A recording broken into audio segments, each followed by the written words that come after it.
आने वाला समय वो विनाशकारी आ रहा है। क्योंकि अभी हाल ही कल एक भगत भाई बहन को सौंपन आया, क्योंकि पुण्यात्माओं, इस दुनिया के जो भविष्य वक्ता हैं, जो आए दिन फेसबुक पे जो ये चिल्लाते रहते हैं, भविष्यवाणियां जो करते रहते हैं, ये भी ठीक हैं, ऐसा नहीं कह सकती कि वो गलत है, क्योंकि उनके पिछले जन्म की भक्ति है। उनके पिछले जन्म की भक्ति से उनके अंदर वो विजन आते हैं, वो दृश्य आते हैं, तो वो उस चीज को आगे बोल देते हैं। अब वो कितने सही है और कितने गलत है ये जाने परमात्मा।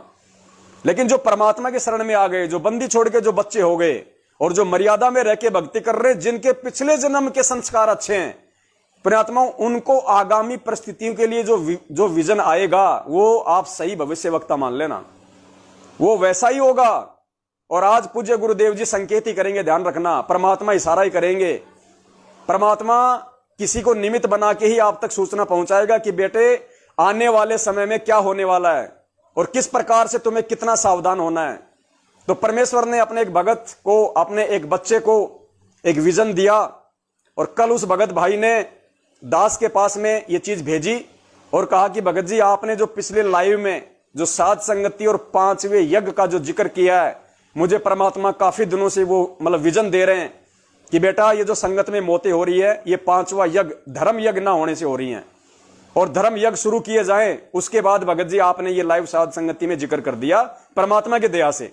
परमेश्वर ने एक तरफ तो मुझे प्रेरणा की, एक तरफ परमात्मा ने आपको प्रेरणा करके लाइव बुला दिया। तो भगत जी धार्मिक भंडारे अर्थात संगत में साध संगति और सत्संग की बहुत ज्यादा जरूरत है वर्तमान में।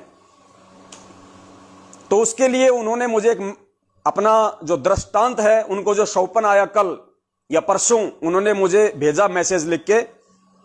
आप जी एक बार ध्यान से सुन लीजिए। वैसे तो मैंने सभी ग्रुपों में डाल दिया है, लेकिन इस पर चर्चा करनी बहुत ही अहम है, क्योंकि पुण्यात्माओं ये जो बात है ये सत्य है। ये बात सत्य इसलिए है क्योंकि ये गुरु जी के सत्संगों से भी मेल खाती है, ये जय गुरुदेव की भविष्यवाणियों से भी 100% मेल खाती है, ये नास्त्र दमस की भविष्यवाणी से भी 100% मेल खाती है। और ऐसा ही होना है, और परमात्मा भी यही चाहता है। और ऐसा होगा तो फिर संगत का क्या होगा? संगत में से कौन बचेगा? क्योंकि जो काल का दंड है वो तो समान रूप से सब पे पड़ेगा। अब कौन बचेगा? जगत में तो वो बचेगा जिसके भक्ति संस्कार मजबूत हैं, और संगत में वो बचेगा जो मर्यादा में है। तो इसलिए आप और हम सभी सत्सेवकों की ये बहुत विशेष जिम्मेदारी बन जाती है कि जितना ज्यादा हो सके उतना हम ये संदेशे परमपिता परमेश्वर के बच्चों तक पहुंचाएं, संगत तक हम पहुंचाएं, ताकि संगत इन काल एजेंटों के झांसे से निकले, गुरुजी के बेटा बेटी भाई बंधु रिश्तेदार जवाई कोऑर्डिनेटर फर्जी नामदान संचालकों के बहकाव में से निकले, साथ संगति से जुड़े, अपनी मर्यादाओं को ठीक करे, गुरुदेव से माफी मांगे अपनी उन तमाम गलतियों के लिए जो उन्होंने पिछले 7 वर्षों में की है। बंदी छोड़ दयालु है, माफ करेगा। और जब ज्ञान आधार से जुड़ोगे, साथ संगति से परमेश्वर के वचन अनुसार चलोगे, तो मर्यादा खंडित नहीं होंगी, तो परमेश्वर रक्षा करेगा। वरना आने वाले समय में तो वही भयंकर विनाश होगा जो इस भाई को गुरुदेव ने दिखाया है। दास आपको यह पढ़ के सुना रहा है। भगत जी सतसाहिब, दास को कल एक सपना आया कि देश विदेश में एक वायरस फैल गया जिसका नाम पाईगिनिया। पुण्यात्माओं ध्यान रखना, वायरस का नाम बताया पाईगिनिया। हो सकता है वायरस का नाम कोई दूसरा भी हो, वायरस का नाम कोई दूसरा भी आ जाए, कोई जरूरी नहीं है। और यह नाम भी आ सकता है, कोई बड़ी बात नहीं है। और पहले से भी भविष्यवाणियां हो रखी है कि 5-6 महामारियां आएंगी, एक से बढ़ के एक। तो इन्होंने कहा कि भगत जी सतसाहिब, दास को कल एक सपना आया कि देश विदेश में एक वायरस फैल गया जिसका नाम पाईगिनिया था। अगर इसको गुरुजी आके बोलते ये बात, तो हम मान लेते कि भाई यही नाम रहेगा वायरस का। लेकिन इनको सौंपन आया था, परमात्मा ने इनको संकेत किया है, इनको इशारा किया है, इसलिए हम कह रहे हैं कि वायरस का नाम चेंज भी हो सकता है, ये भी हो सकता है, कोई बड़ी बात नहीं है। भगत जी सतसाहिब, दास को कल एक सपना आया कि देश विदेश में एक वायरस फैल गया जिसका नाम पाईगिनिया था, जो खाने की सभी चीजों पर, पानी पर और हवा में बहुत तेजी से फैल रहा था। लोग भी यही भविष्यवाणियां कर रहे हैं आने वाले समय के लिए। लोग उस बीमारी से बुरी तरह तड़प तड़प कर मर रहे थे। लोग जो भी चीज खा पी रहे थे उसमें वह वायरस मौजूद था। बच्चे जवान सबका बुरा हाल हो रहा था। दाने दाने के लिए लोग मोहताज हो गए थे। खाने को कुछ नहीं रहा था। लोगों का पेट कमर से मिल चुका था, हड्डियां दिखने लग गई थी, घर महल सब खाली हो चुके थे, दूर दूर तक कोई नजर नहीं आ रहा था। जय गुरुदेव ने भी यही भविष्यवाणी की थी कि 15-15 कोस तक कोई दिखाई नहीं देगा, लाशों का ढेर पड़ा होगा, लोग अनाज के दाने दाने के लिए तरस जाएंगे। अगर गंदी नाली में कोई रोटी का टुकड़ा मिल जाएगा, लोग उसको भी उठा के खा लेंगे, वो समय आएगा। और गुरुदेव ने, पूज्य गुरुदेव संत रामपाल जी महाराज ने जय गुरुदेव की भविष्यवाणियों का समर्थन किया है। घर महल सब खाली हो चुके थे, दूर दूर तक कोई नहीं दिख रहा था, घर खाली पड़े थे। बड़े बड़े अमीर लोग मुट्ठी भर खाने के दाने के लिए बोरियां भर भर के पैसे दे रहे थे। ये जय गुरुदेव की भविष्यवाणी है, जो इस भाई को परमात्मा ने दृष्टांत दिखाया। पुण्यात्माओं, 6 साल से दास चिल्ला रहा है, पिछले 2 साल से दास विशेष तौर से चिल्ला रहा है। और वर्तमान में जो परमात्मा, वर्तमान की जो स्थितियां हैं देश और विदेश की, आपको पता है कि पूरे काबुल देश पे कब्जा कर लिया गया। 100-100 रुपए में वहां की लेडीजों को बेचा जा रहा है, तालिबानियों के द्वारा 100-100 रुपए में वहां की औरतों को बेचा जा रहा है। लोगों ने हर जगह पे अपना कब्जा कर लिया, नरसंहार हो रहा है। पूरे काबुल पे उन आतंकवादियों ने कब्जा कर लिया। और काबुल का जो राष्ट्रपति था, काबुल का राष्ट्रपति रातों रात हेलीकॉप्टर और उसमें भर के पैसा और देश छोड़ के भाग गया। काबुल का राष्ट्रपति अपने 3 लाख की आर्मी को छोड़ के, अपने देशवासियों को छोड़ के, बिना किसी को बताए रातों रात काबुल छोड़ के भाग गया। आप सबको पता है, ये तो पिछले 5 दिन पहले की बात है। तो क्या हिंदुस्तान वाला नहीं भाग सकता? क्या दूसरे देश वाले नहीं भाग सकते? पुण्यात्माओं, दुनिया भगवान को भगवान तभी मानेगी जब लोग त्राही त्राही करेंगे, त्राही त्राही। भक्तों की भी एडी से लेके चोटी तक यूं रूह कांप जाएगी कि बाहर हो क्या रहा है, आंखों से देखा नहीं जाएगा। उस समय को परमात्मा इस भगत के माध्यम से संगत के सामने पेश करवा रहे हैं। अगर कोई समझ जाए तो कि आने उस समय से तुम कैसे बच सकते हो। वो समय तो आएगा, वो तो डेफिनेटली आएगा। इस भगत को परमात्मा सौपन ना दिखाते तो भी आएगा, जय गुरुदेव भविष्यवाणी ना करते तो भी आएगा। पूज्य गुरुदेव जी ने जो बोल दिया वो बोल दिया। इसीलिए परमात्मा ने कहा था कि बच्चों, आने वाले समय में यदि ऐसी कोई नौबत आई, 2 दाने घर में होंगे, परमात्मा सुबह मटका भर देगा। रसोई में अगर 2 दाने भी होंगे ना, 2 दाने भी या नहीं होगा, तो परमात्मा आटा, तेल, नमक सब फुल कर देगा। सुबह आपको आटे का पीपा भरा हुआ मिलेगा, पिसा पिसाया। क्यों कहा गुरुजी ने? मजाक के लिए कहा था। अंतर्यामी को पता कि वो समय आएगा, इसलिए परमेश्वर ने कहा कि 2 दाने होंगे तो परमात्मा मटका भर देगा। वरना ठीक ठाक का समय, सही समय, लोग काम कर रहे हैं, जॉब कर रहे हैं। आज क्यों नहीं भर रहा पीपा? क्योंकि आज खाने को मिल रहे हैं, आज आप काम कर सकते हो, आज आपके पास में पैसा है, मार्केट में सामान मिल रहा है। लेकिन कल को उस विनाशकारी समय में वो सामान नहीं मिलेगा। दाने दाने के लिए लोग तरसेंगे। जय गुरुदेव ने कहा था, गंदी नाली में रोटी का टुकड़ा मिलेगा, लोग सोचेंगे खा लूं। और यही परमात्मा इस भाई को दिखा रहे हैं यहां पे सौपन में। घर महल सब खाली हो चुके थे, दूर दूर तक कोई नहीं रहा था, घर खाली पड़े थे। बड़े बड़े अमीर लोग मुट्ठी भर खाने दाने के लिए बोरियां भर भर के पैसा दे रहे थे, खाने को कोई दाना नहीं मिल रहा था। लोग रस्सियां गोल गोल करके पानी पी रहे थे कि जिंदा तो रहना है। मुट्ठी भर लोग रह गए थे, वो भी सिर्फ वो जो भक्ति कर रहे थे।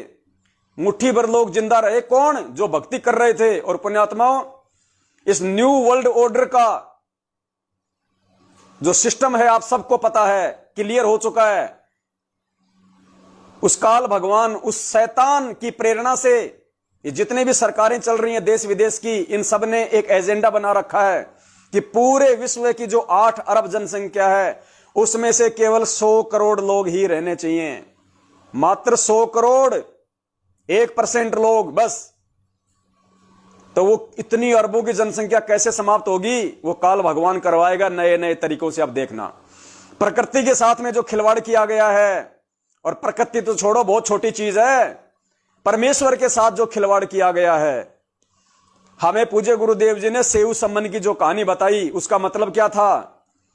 सेऊ सम्मन को जब कहीं कोई आटा नहीं मिला उस नगर में, सब उसके गुरु का मजाक उड़ाने लगे। तू तो कहता था मेरा गुरु भगवान है, मेरा गुरु ये कर देता है, वो कर देता है। अब क्या तेरे गुरु को खिलाने के लिए आटा भी नहीं है? मांग अपने गुरु से। बेचारी ने अपना जो चीर होता है, जो लुगड़ी थी, जो अपनी जो चुन्नी थी जिसको ओढ़ती थी, वो भी उसने गिरवी रखने की बोल दी। तो लोगों ने कहा कि फटी हुई है तेरी ये चुनड़ी, हम नहीं देंगे इसका आटा। हर तरीके से परेशान हो गए, उनको बेटे की गर्दन काटनी पड़ी। क्या सोच के? सेऊ की पत्नी नेकी ने कहा कि गुरुजी सत्संग में सुनाते हैं कि साधु अगर भूखा चला जाए तो पूरा जो नगर है वो तहस नहस हो जाता है। साधु भूखा चला गया तो हमारी वजह से हम गुरुजी को भोजन नहीं करवा पाए, हमारी वजह से पूरे नगर पे आफत आ जाएगी, पूरे नगरवासी मरेंगे। कोई भूकंप आएगा, कोई बाढ़ आएगी, कोई सूखा पड़ेगा, कुछ भी होगा। क्योंकि भगवान जिस नगर से, जिस गांव से भूखा चला जाए वो नगर बर्बाद हो जाया करता है। तो उनको अपने बेटे की गर्दन तक काटनी पड़ी उस नगरवासियों को बचाने के लिए। तो पुण्यात्मा, आज तो वो परमात्मा, वही परमात्मा इन राजनेताओं का सताया हुआ, इन काल एजेंटों का सताया हुआ, अपने बेटा बेटी भाई बंधु रिश्तेदार जवाई का सताया हुआ वही बंदी छोड़ पिछले 7 साल से सूखी रोटियां चाप रहा है हिसार जेल में, सूखी रोटी। और बाहर उनके नाम से घेवर बना बना के खाए जा रहे हैं देसी घी के।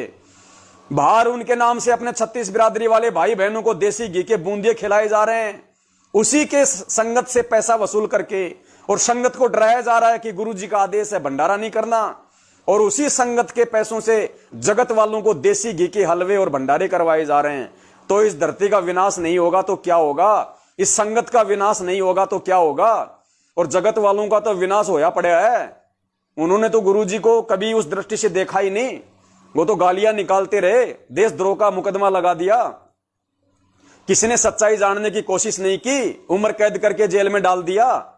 पुण्यात्माओं, क्या बीतेगी इन लोगों के ऊपर, इसका अंदाजा नहीं लगाया जा सकता। और जब इतना बीतेगा और इतना प्रेशर इस दुनिया पे बढ़ेगा, उनकी जान पे बनाएगी जो बचेंगे उनके, उसके बाद उनको भगवान की याद आएगी। अब सुनो आगे। खाने को कुछ नहीं रहा, लोगों का पेट कमर से मिल चुका था, हड्डियां दिखने लग गई थी, घर महर सब खाली हो चुके थे, दूर दूर तक कोई नहीं रहा था, घर खाली पड़े थे। बड़े बड़े अमीर लोग मुट्ठी भर खाने के दाने के लिए बोरियां भर भर के पैसे दे रहे थे, खाने को कोई दाना नहीं मिल रहा था। लोग रस्सियां गोल गोल कर उनका पानी पी रहे थे कि जिंदा तो रहना ही है। मुट्ठी भर लोग रह गए थे, और वो भी सिर्फ वो जो भक्ति कर रहे थे, और कुछ वो जिनके संस्कार पहले से अच्छे थे। Z+ की सिक्योरिटी खत्म हो गई थी। आज जो ये बाबा रामदेव जैसे RSS का जो मोहन भागवत है, और जो बड़े बड़े नेता, बिजनेसमैन नेता, ये जो Z सिक्योरिटी लेके चलते हैं, 100 कमांडो लेके चलते हैं अपने पीछे, अपने बचाव के लिए, तो उस भगत को परमात्मा ने दिखाया कि Z सिक्योरिटी खत्म हो गई थी। जिस प्रकार आपने 2-3 दिन पहले जो लाइव देखा था, छत्तीसगढ़ की जो बहन थी उर्वशी साहू, जिसने 2016 में नाम लिया था, उसको परमात्मा ने फ्यूचर दिखाया था। उसको परमात्मा ने आने वाले समय में, इस विनाश के बाद में जो सतयुग जैसा माहौल इस पृथ्वी पे आना है, वो उसको परमात्मा ने दिखाया था, जिसका दास ने आपको इंटरव्यू सुनाया था। गुरुजी उसको फ्यूचर में लेके गए। उसने कहा कि गुरुजी मुझे वो समय दिखाओ, तो गुरुजी उसको सतयुग में लेके गए, जब आने वाले समय में लेके आएंगे परमात्मा इस पृथ्वी पे। उस बहन को परमात्मा ने 100 में सतयुग दिखाया। उसने कहा कि गुरुजी इतना अच्छा माहौल है, मुझे तो यहीं रखो। इसी प्रकार इस भाई को उस सतयुग स्थापित होने वाले समय से पहले जो महाविनाश होना है, जो महापीड़ा आनी है इस संसार के ऊपर, इस दुनिया के ऊपर, भक्तिहीन प्राणियों के ऊपर, और सतगुरु के उन तमाम भक्तों के ऊपर जो आज मर्यादाओं में नहीं है, जो आज गुरुजी के वचन पे नहीं चल रहे, ज्ञान को आधार नहीं बना रहे, उनके तो आज भी दुर्गतियां हो रही हैं। आने वाले समय में क्या होगा, उनको खुद विचार करना चाहिए। सिर्फ वही लोग बचे जो भक्ति कर रहे थे, और कुछ वो जिनके संस्कार पहले के अच्छे थे। Z+ की सिक्योरिटी खत्म हो चुकी थी। आप और कुछ भगत देश के प्रधानमंत्री को चिल्ला चिल्ला कर कह रहे थे कि हम कब से कह रहे हैं कि भगवान को तुमने जेल में बैठा रखा है। आगे भगत भाई ने बताया कि पवन भगत जी, आप और कुछ भगत देश के प्रधानमंत्री को चिल्ला चिल्ला के कह रहे थे कि हम कब से चिल्ला रहे हैं कि तुम लोगों ने भगवान को जेल में बैठा रखा है, तुम लोगों ने भगवान को जेल में बैठा रखा है। दास ने कितने वीडियो बनाए नरेंद्र मोदी के लिए। पिछली बार कोरोना आया तो दास ने वो अपना जो अमृत है, चरणामृत परमात्मा का, वो दिखाया कि भैया इसके अलावा दुनिया में कोई इलाज नहीं है। और पुण्यात्माओं, उसके बारे में भी आपको एक अभिषेक सिंघल है ये अपने इंडिया का, जिसको भारत का नास्ट्रेडमस कहा जाता है, जिसकी काफी भविष्यवाणियां सटीक बैठती हैं, उसने भी एक ऐसी ही भविष्यवाणी की है, वो भी आपको दिखाऊंगा इसके बाद में। तो पुण्यात्मा होगा वही जो परमात्मा इस दास के माध्यम से पहले से ही सूचित करवा चुके हैं कि भैया ये जो जल है ये ना तो दुनिया की किसी लेबोरेटरी में बन सकता, ना इसको दुनिया का कोई साइंटिस्ट बना सकता, और ये बिल्कुल पानी जैसा दिखाई देगा आपको। इसको चेक करोगे कुछ नहीं मिलेगा, लेकिन जो फॉर्मूला है इसके माध्यम से पूरी दुनिया को बचाने का, इन महामारियों को खत्म करने का, वो उस बंदी छोड़ ने केवल इस कुत्ते पवन दास को दे रखा है। और दास ने खुला चैलेंज दे रखा है कि मुझे टाइम दे दीजिए, मात्र 16 दिन का टाइम दे दीजिए। 16वें दिन अगर हिंदुस्तान में एक भी कोरोना का पेशेंट मिल जाए, या आने वाले समय में जो भी बीमारी आए उसका पेमेंट, उसका एक भी पेशेंट मिल जाए पूरे हिंदुस्तान में, 16 दिन, 16वें दिन अगर वो बीमारी हिंदुस्तान की सीमाओं से बाहर ना हो जाए तो मुझे किसी भी चौराहे पे खड़ा करके फांसी तोड़ देना। क्या इस पूरी दुनिया में आज तक किसी ने ऐसा कोई चैलेंज किया है? कौन करेगा? अरे जिसको विश्वास होगा वो करेगा, जिसको विश्वास होगा उस परमात्मा की उस मेडिसिन पे, उस अमृत पे, वो करेगा। जिसको अपने गुरु पे विश्वास होगा वो करेगा। आप और कुछ भगत देश के प्रधानमंत्री को चिल्ला चिल्ला कर कह रहे थे कि हम सब कब से कह रहे हैं कि भगवान को तुमने जेल में बैठा रखा है। देश एक दूसरे देशों पर कीटाणु हमले कर रहे थे, जिसमें 2 डोज कोरोना की लगवाई थी, जिसने 2 डोज कोरोना की लगवाई थी, ये जो वैक्सीन लगवा रहे हैं कोरोना की, जिसने 2 वैक्सीन लगवाई, एक देश दूसरे देश पर कीटाणु हमले कर रहे थे, जिसने 2 डोज कोरोना की लगवाई थी, उसके अंदर वायरस पैदा हो गया था और वो बुरी तरह से मर रहे थे। पुण्यात्माओं, हम कब से चिल्ला रहे हैं कि भैया ये काल की सूक्ष्म चाल है। भक्तों को समझा रहे हैं कि पीला पर्चा गुरु जी का आदेश नहीं है। अरे जो भगवान चमड़े के जूते पहनने नहीं देता, वो गाय के खून की वैक्सीन क्यों लगवाने देगा तुम्हारी बुद्धि खराब हो रही है क्या? मतलब वो पछताओगे आने वाले समय में। तो इस भाई को परमात्मा ने दिखा दिया कि जिसने 2 डोज कोरोना की लगवाई, उसके अंदर वायरस पैदा हो गया और नया खूंखार, और वो तड़प तड़प के मर रहे हैं। डॉक्टर नाम मात्र के रह गए थे। जब बहुत कुछ खत्म हो गया था, तब देश के दोनों बड़े राजा आप भगतों के कहने से भगवान को बाहर निकलवाने के लिए गए।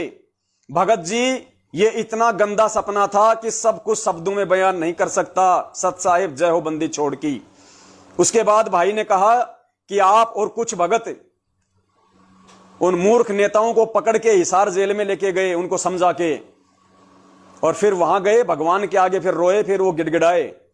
और भगत जी ने जो दृश्य देखा, जो परमात्मा ने दिखलाया, भगत जी कह रहे हैं शब्दों में बयान नहीं कर सकता। इतनी बुरी हालत थी, मैं सपने में भी विचलित हो गया। और यही सेम टू सेम भविष्यवाणी जय गुरुदेव की है, जिसका गुरुजी ने भी समर्थन किया है।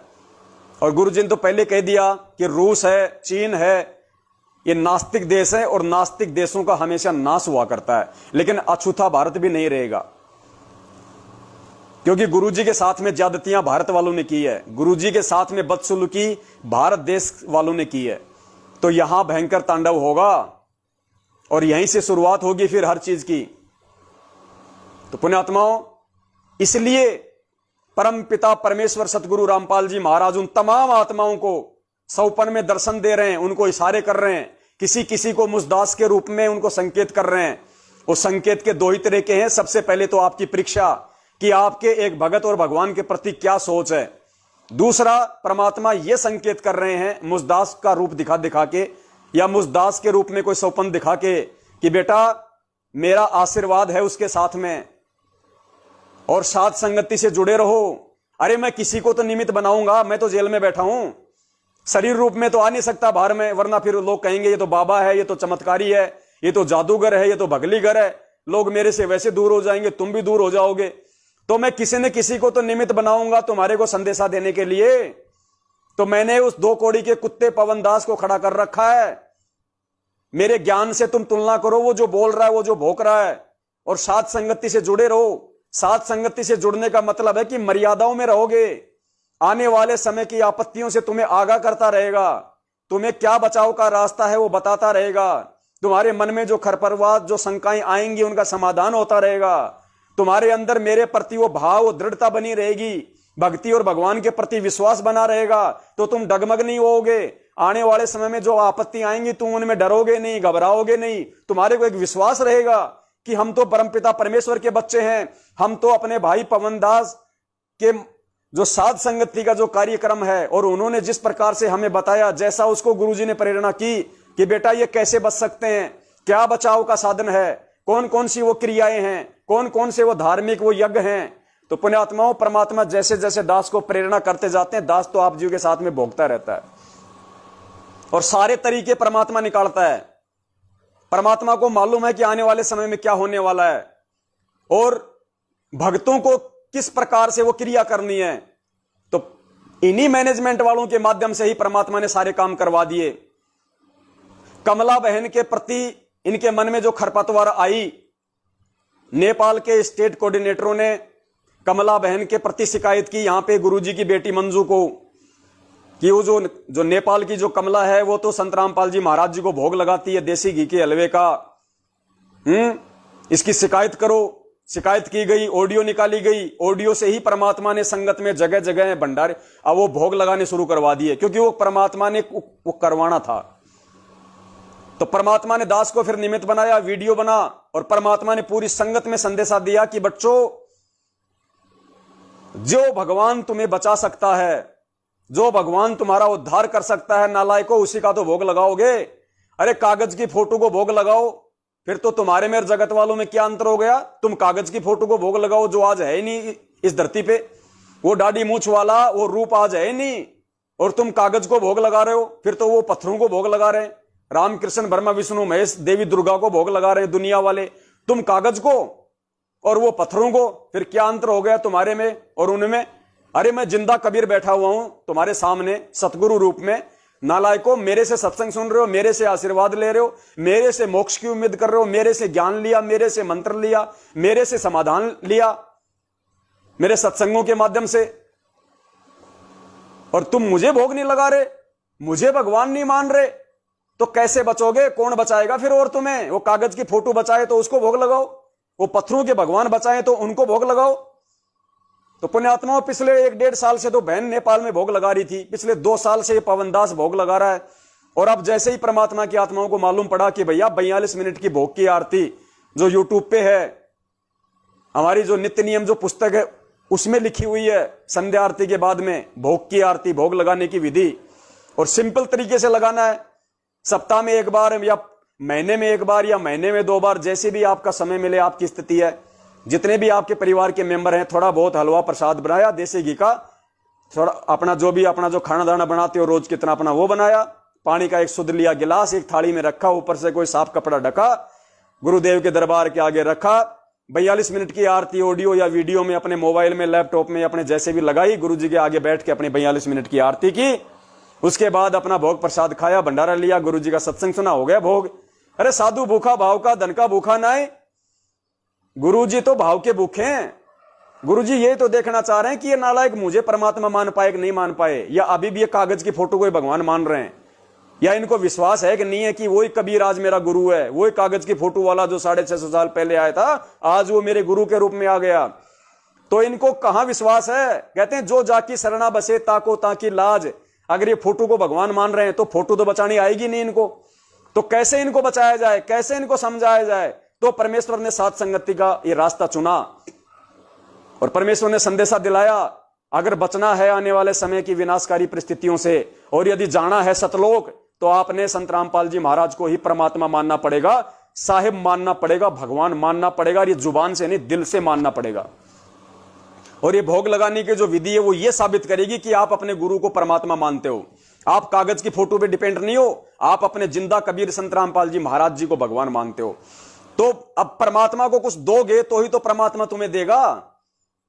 अरे धर्म तो 10 के नहीं, 10 के तीनों लोग। परमात्मा को क्या दोगे आप?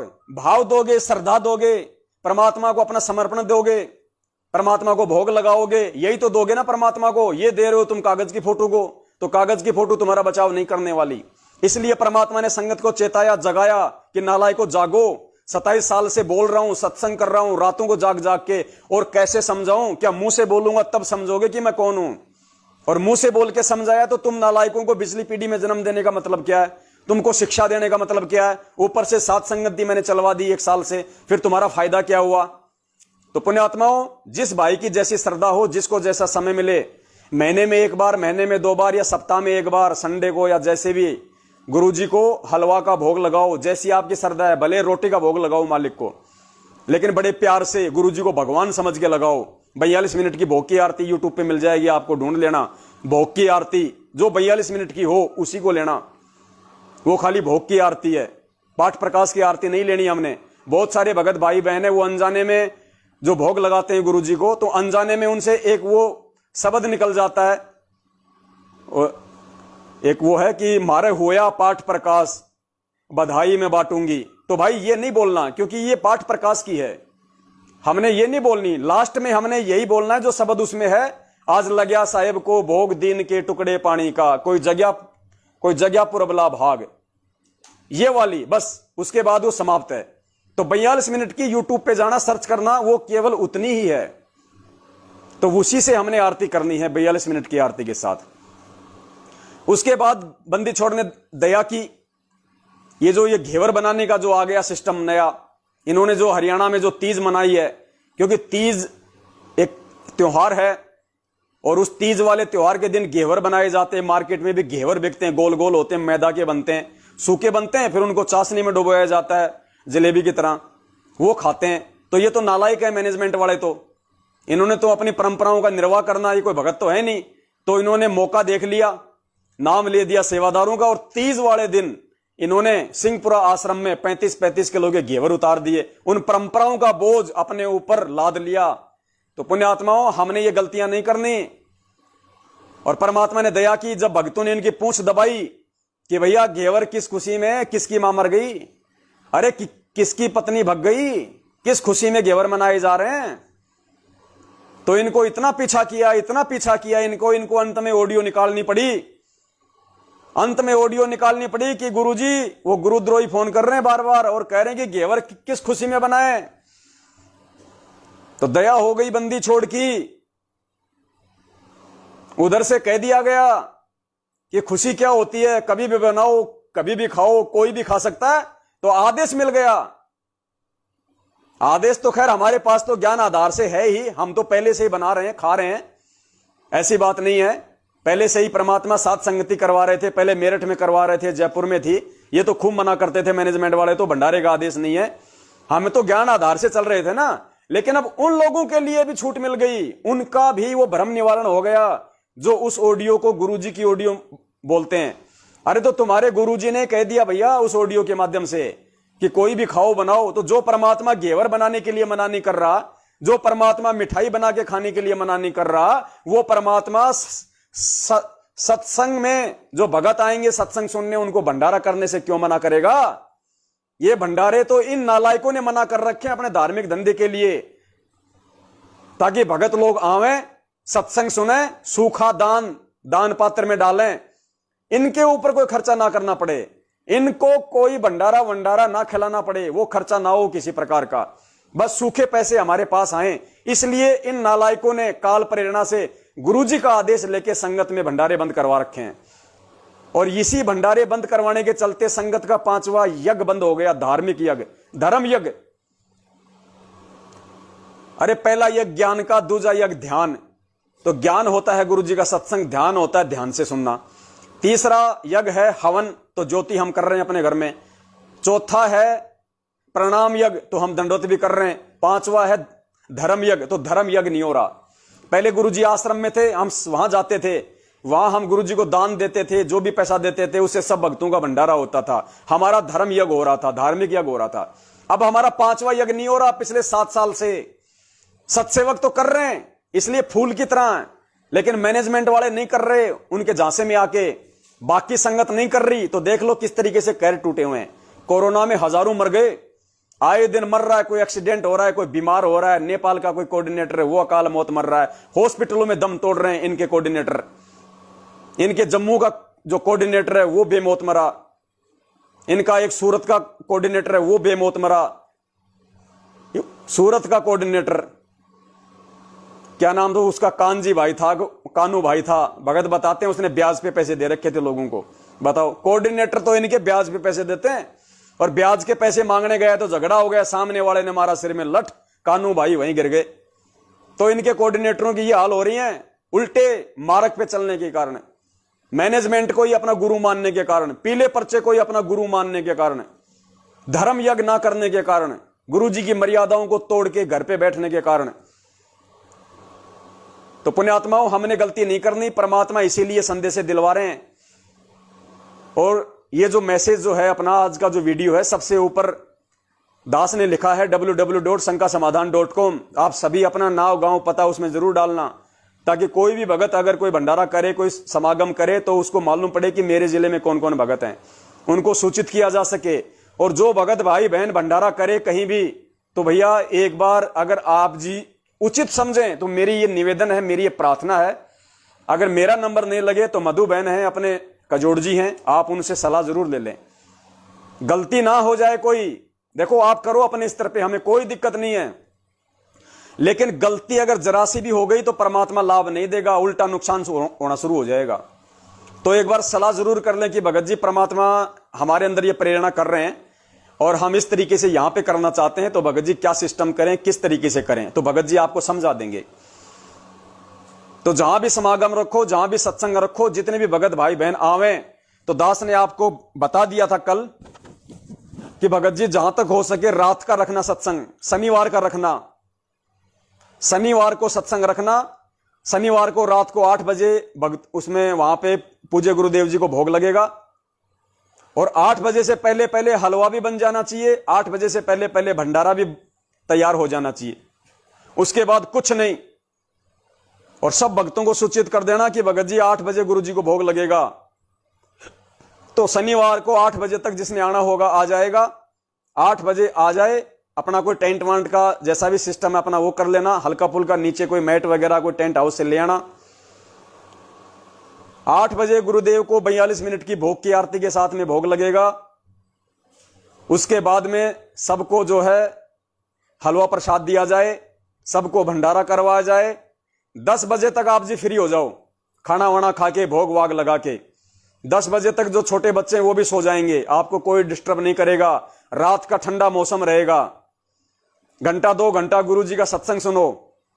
जो भाई सत्संग करे अपने अड़ोसी पड़ोसी गांव वालों को भी बुलाओ, पर्चे बंटवा दो, कोई दिक्कत नहीं है कि भैया सतगुरु रामपाल जी महाराज जी का सत्संग है, भंडारा है, आप जी आइए, आपका स्वागत है।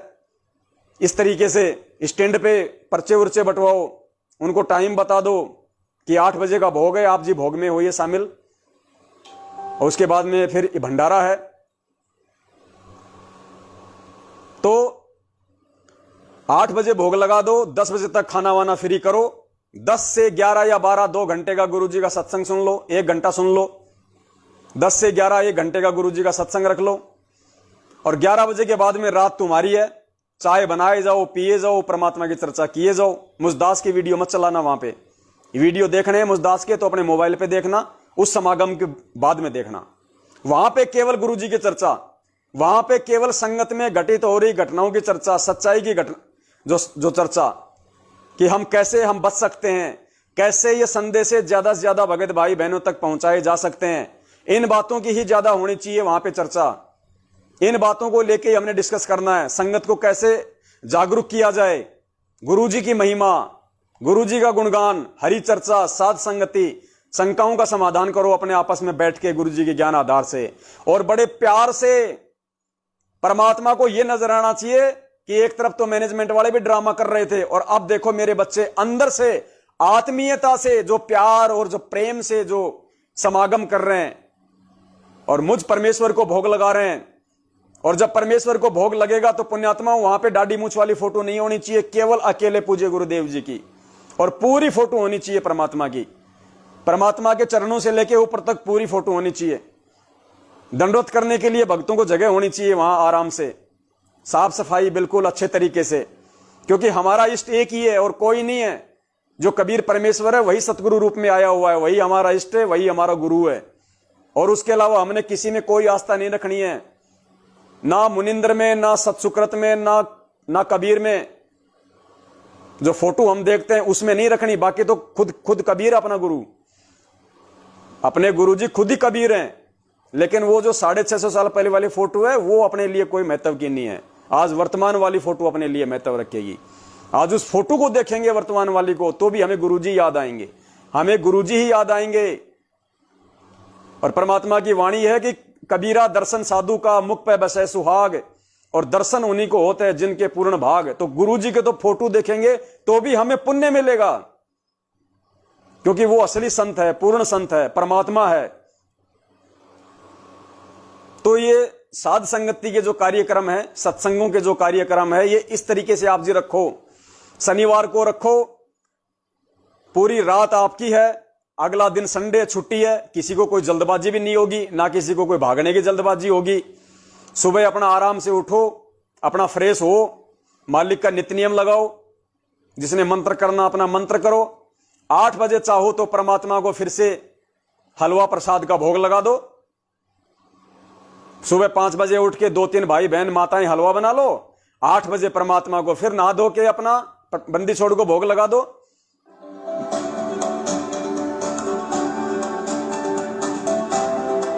भोग लगा के जो भाई बहन और घंटा 2 घंटा मालिक की चर्चा करना चाहे चर्चा करते रहो। रात को रुकना चाहे तो संडे है, क्या दिक्कत है, अपने टेंट में वही रहो, अपने आराम से अपना पंखा वंखा कोई वो कूलर वालर की व्यवस्था कर लो, मालिक की चर्चा सुनो, भंडारा करो। रात को भी करो चाहे संडे को चर्चा, कोई दिक्कत नहीं है। जो जाना चाहिए उसको अपना हाथ जोड़ के विदा करो। भंडारा वंडारा जो बच जाए उसको बांध दो, बच्चों के लिए रखना नहीं अपन ने कुछ भी। और फालतू में किसी भगत ने कोई अटन पटरम नहीं लेके आना।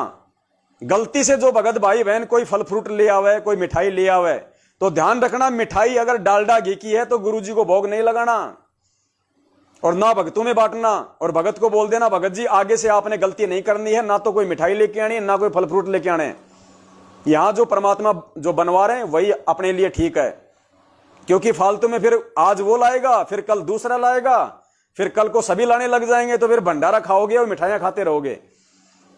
तो जो भगत भाई बहन अनजाने में लेके आ जाए, अगर वो देसी घी की है तो गुरुजी को सबसे पहले भोग लगाओ, फिर बाकी भक्तों में बांट दो। अनजाने में कोई अगर कोई फल फ्रूट ले आता है तो साफ करके पहले गुरुजी को भोग लगाओ और फिर बाकी संगत में बांट दो। बाकी सबको मना करो कि भगत जी आगे से कोई मिठाई कोई फल फ्रूट वगैरह नहीं लेके आएगा। और डालडा का कोई ले आए, डालडा घी का, तो बिल्कुल गुरुजी को भोग नहीं लगाना है। और भंडारा जो बनेगा वो या तो आप अपना रिफाइंड में बनाओ या आप अपना देसी घी में बनाओ, 2 ही चीजों में बनेगा। डालडा में भंडारा नहीं बनेगा परमात्मा का। या तो रिफाइंड में, जैसा हम खाते हैं अपने घर पे रिफाइंड की सब्जी खाते हैं, पूरी सब्जी उतार लेते हैं रिफाइंड में, या तो तेल में बनाओ या फिर देसी घी में बनाओ। डालडा में बिल्कुल भंडारा मत बनाना, घी जी नहीं करना, गुरुजी का आदेश है। ज्योति में भी नहीं डालना डालडा तो, क्योंकि ये जानवरों की चर्बी से बनती है और हमारे परमात्मा इन सब चीजों के खिलाफ हैं, क्योंकि जीवों को मारा जाता है। उसके बाद में पुण्यात्माओं, जो भी सहयोग राशि वहां कोई भगत अगर वो देना चाहे तो ध्यान रखना, मैनेजमेंट वालों की तरफ बिल्कुल ड्रामेबाजी नहीं, कोई दान पत्र नहीं रखना। कोई भगत अगर वहां पे दंडवत करे, अगर वहां परमात्मा के दरबार पे 10, 20, 100, 50 रुपए रखना चाहे, क्योंकि सबको ज्ञान नहीं होता एकदम से, धीरे धीरे मालूम पड़ता है, तो आपने हाथ जोड़ के बड़े प्यार से उनको मना करना है। ऐसा नहीं हो रहा भगत जी तूने क्या कर दिया ना, प्यार से। पुण्यात्माओं, बहुत बुरी तरीके से काल ने हमारे को फंसा रखा है।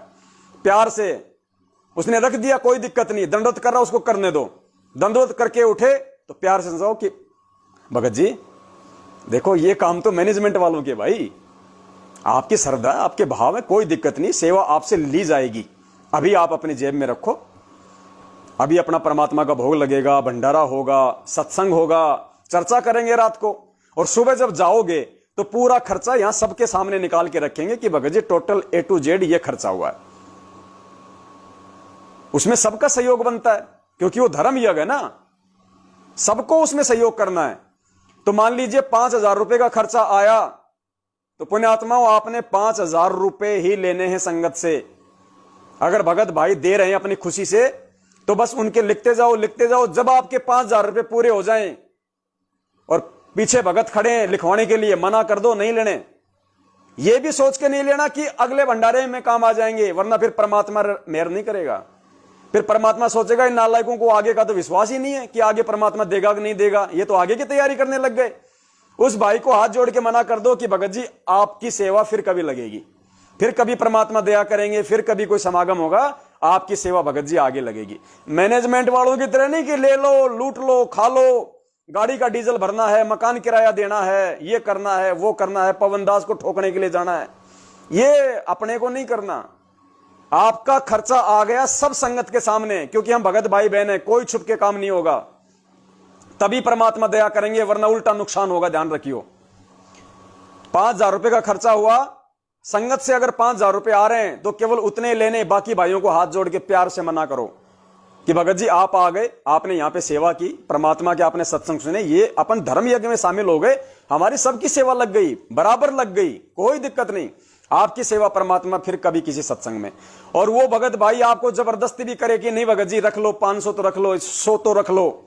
आप सोचो यारो 100 तो नहीं, 1 रुपया क्या होता है, जितना आपका खर्चा आया 5,999, अगर आपने 6,000 भी ले लिए, वो 1 रुपया भी आपको नुकसान देगा। उसको मना कर दो, भगत जी यहां पैसों के लिए नहीं बुलाया भाई, यहां परमात्मा की साथ संगति के लिए, हम भगत समाज हैं, सब आपस में भाईचारे के लिए, प्यार प्रेम के लिए, एक दूसरे से जान पहचान के लिए। पुण्यात्माओं, ऐसे संपर्क बढ़ाओ, और ऐसे संपर्क बढ़ेंगे, सब ज्ञान आधार से जुड़ेंगे, तो कल को जब आपस में जब रिश्ते होंगे, हम सत्सेवकों के भाई बहनों के, हमारे बच्चों के, फिर देखना पुण्यात्माओं, फिर उनकी पत्नियां छोड़ छोड़ के नहीं भगेंगी, जो मैनेजमेंट वालों के भग रही हैं, 2-2 महीने रमेणी करके, 2-2 बच्चे पैदा करके, बच्चा पेट में है, दूसरी के साथ में शादी कर रहा है, क्योंकि मैनेजमेंट को तो पाठ कराओ, चाहे 20 के साथ में शादी करो, आप, इनको कोई मतलब नहीं है। तो हमने पुण्यात्माओं परमात्मा को नाराज नहीं करना, और ऐसा ही फिर वो प्रतिफल मिलेगा आगे, इनको भी ऐसा ही मिल रहा है, ऐसा ही मिलेगा, और हम करेंगे तो फिर हमें भी वैसा ही मिलेगा। तो बड़े सावधानी से, एक पैसा किसी से एक्स्ट्रा नहीं लेना। और अगर मान लीजिए 5,000 रुपए का खर्चा आया और संगत से मान लीजिए इतना पैसा नहीं आया, संगत से केवल 2,000 आया, 3,000 आया, तो कोई दुख मनाने की टेंशन नहीं है, कोई चिंता की टेंशन नहीं है। जो भगत भाई बहन अपना अरेंज किया है, 2-4 भाई बहनों ने मिलके, वो अपना आपस में कर लो। दास को फोन करो, दास भी सहयोग करेगा जितना होगा। आपका जोड़ भगत जी को फोन करो, उनसे सहयोग हो पाएगा, वो भी अपना भंडारे में सहयोग देंगे, तो पूरा हो जाएगा। और जहां सत भंडारे होंगे, जहां हम भगवान को भगवान मान के भंडारा करेंगे पुण्यात्माओं, वहां पे कम होगी नहीं कमी, वहां पे तो ऊपर से ही आएंगे, अलग से आएगा, लेकिन अलग से हमने लेना नहीं, केवल उतना ही लेना है। तो इस प्रकार से हमने इस परमात्मा के सतयुग वाले मिशन को आगे बढ़ाना है, क्योंकि परमात्मा आप और हमारे पीछे ये सारे काम कर रहा है। परमात्मा आप और हम उन आत्माओं को तैयार कर रहा है जो सतयुग में जाएंगी आगे, जो प्रवेश करेंगी। तो सतयुग में जब नाम ही सतयुग है, तो वहां पे झूठा इंसान कैसे रह सकता है, झूठा इंसान सतयुग में कैसे प्रवेश कर सकता है। तो पुण्यात्माओं, हमने यदि इस भयंकर विनाश के बाद यदि सतयुग में प्रवेश करना है, तो हमने पूर्णतया सतसेवक बनना पड़ेगा। जगत वाले तो वही प्रवेश कर पाएंगे जिनके संस्कार मजबूत हैं। बाकी भगत समाज में यदि कोई साध संगति से नहीं जुड़ा, यदि कोई सतसेवक नहीं बना, पुण्यात्मा, वो चाहे गुरु जी के परिवार वाले हो, वो चाहे कोई कोऑर्डिनेटर हो, वो सतयुग में प्रवेश नहीं कर पाएगा। क्योंकि सतयुग के लिए फिर परमात्मा के पास बहुत आत्माएं होंगी। जरूरी नहीं है कि परमात्मा इसी भीड़ को वहां ले जाएंगे, बिल्कुल नहीं ले जाएगा। गिने चुने व्यक्ति जाएंगे, गिने चुने व्यक्ति जो हीरे मोती लाल है परमात्मा के। बाकी परमेश्वर तैयार कर देंगे अपने बच्चों को। अरे सतसेवकों से फिर आगे जो संतानें उत्पन्न होंगी, वो भी तो परमात्मा के हीरे मोती लाल ही उत्पन्न होंगे। वो तो बने बनाए भगत होंगे, बने बनाए सतसेवक होंगे। तो 1000 साल मार्ग चलेगा। परमात्मा को जल्दी क्या है? परमात्मा फिर पूरी दुनिया में भीड़ कर देगा, अरबों खरबों की फिर परमात्मा संख्या कर देगा धीरे धीरे। लेकिन परमात्मा गंदगी को सतयुग में लेके नहीं जाएगा। मस्तक लाग रही मारे गुरु चरण की दूर, मस्तक मारे गुरु चरणा की जब ये धूल चढ़ी मस्तक पे, जब ये धूल धूलिता हो गई दूर मारे गुरु चरणा की दूर ईड़ा पिंगला